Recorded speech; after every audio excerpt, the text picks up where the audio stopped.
જૂનાગઢના ward number 7 માં આવેલા અનેક વિસ્તારોમાં ભૂગર્ભ ગટરની કામગીરી બાદ રોડ રસ્તાઓ બનાવવામાં ન આવતા ગામડા જેવી સ્થિતિનું નિર્માણ થયું છે।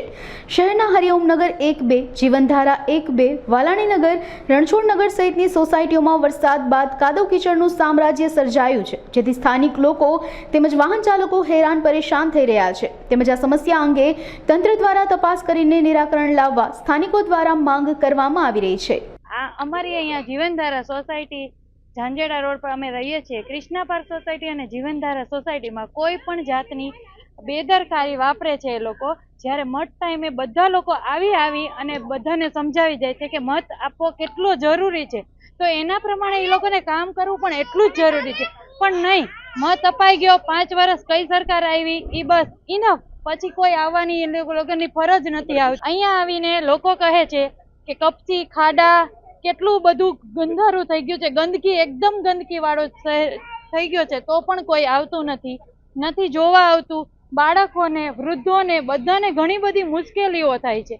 શાકભાજી લેવા જવું હોય, બાળકોને તેડવા મૂકવા જવું હોય કે પછી કોઈ પણ જાતની વસ્તુ આપણે લેવા જવી હોય તો ગાડી લપસી જાય છે બાળકોથી કે પછી વૃદ્ધોથી લપસી જાય છે, એ લોકો પડે છે, કેટલી બધી એ લોકોને નુકસાની થાય છે, પણ કોઈ જાતની જોવા આવતા નથી। ખાડા પડી ગયા છે, એટલી મચ્છર, એટલી ગંદકી કે જેનું કોઈ નામ નથી, તો પણ કોઈ જોવા કે ચેક કરવા આવતું નથી।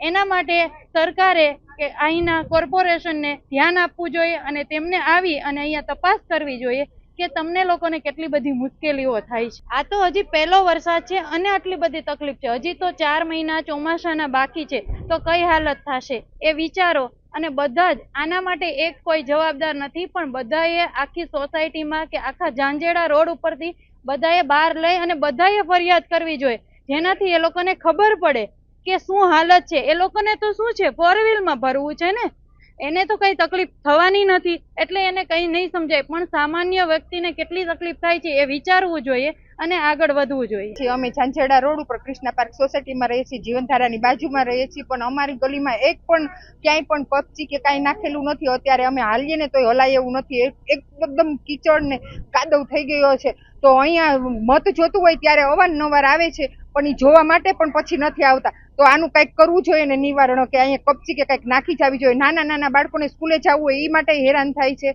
અને અત્યારે વાહનો વાળા હેરાન થાય છે। અમારે દૂધવાળા આવે છે, એ બહાર ઉભા રહીએ છે ને અમને હોરન મારે છે, અમે લેવા માટે જઈએ છીએ, પણ ઘણા પડી જાય છે, મોટી ઉંમરના બહાર નીકળી શકતા નથી। તો એ લોકો કંઈક તપાસ કરવા આવવા જોઈએ ને જોવા જોઈએ અહીંયા કણે। તો એને મત લેવો હોય ત્યારે કેમ આવે છે દોડીને પૂછવા, એક ઘર ખખડાવીને કહે છે કે તમે મત આપી જાઓ, તો અહીંયા પાછા જોવા કેમ નથી આવતા? મત આપી જાય એટલે પૂરું એનું કામ થઈ જાય છે અહીંયા કણે। તો અહીંયા એકવાર જોઈને આવી જાય, નકર અહીંયા કોઈ દિવસ મત લેવા જીવનધારામાં કે કૃષ્ણા પાર્કમાં આવે નહીં।